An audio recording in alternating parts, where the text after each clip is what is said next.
My name is Michael Oxman, and I direct BSR's Energy and Extractives team. I want to talk to you today about a project that we worked on, one of our most interesting and impactful projects. This project was the ExxonMobil PNG LNG project. That's Papua New Guinea liquefied natural gas project. And the reason this project was so interesting and important is because of the sheer size of the project, the capital investment involved, and the prospective impact that the project would likely have on PNG's overall economy. Some forecasts suggest that the project will double the GDP of the country. As a result of that, the expectations by communities and stakeholders on ExxonMobil and its co-venturers are very, very high. There are several areas where large oil and gas and mining projects can create benefits for local communities. Those areas, in addition to paying taxes and royalties to the government, which then in turn can use these to create local benefits, companies can create direct benefits in three areas. One area is employment. The second area is procurement, which is the purchase of goods and services from local companies. And the third is strategic community investment. So in BSR's experience, companies approach these benefit areas in different ways. But in our view, the approaches are not always optimal. Oftentimes, each of these three areas are handled by different departments.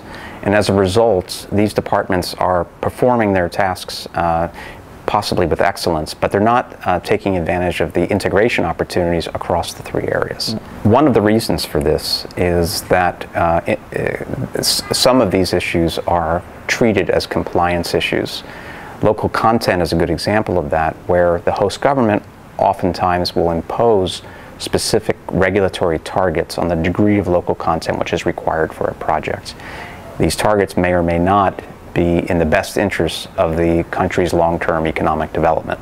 ExxonMobil's approach to these three benefit areas is somewhat unique and very effective. They group the three benefit areas under one large umbrella. And they call these three areas, as a package, they call it national content. So the idea is that they are promoting national content objectives as opposed to just the specific objectives of increasing local employment or increasing local procurement.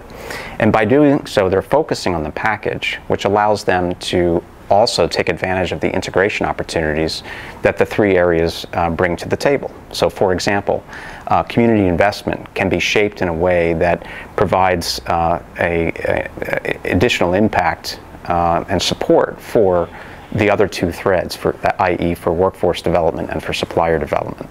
The other advantage of the national content framing is that it provides an easier and more accessible way for the technical project teams to incorporate these elements into both the project design, the construction, and ultimately the operation of the project, as well as to spin some of these ideas off to their large contractors. So one of the rationales for ExxonMobil's packaging of the national content approach is that all three of these areas work together to promote local benefits and local economic development.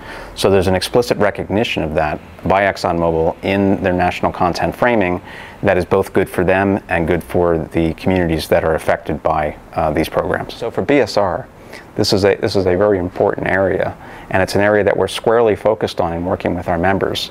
And this area is the creation of value both for company and for community through sustainable local benefits.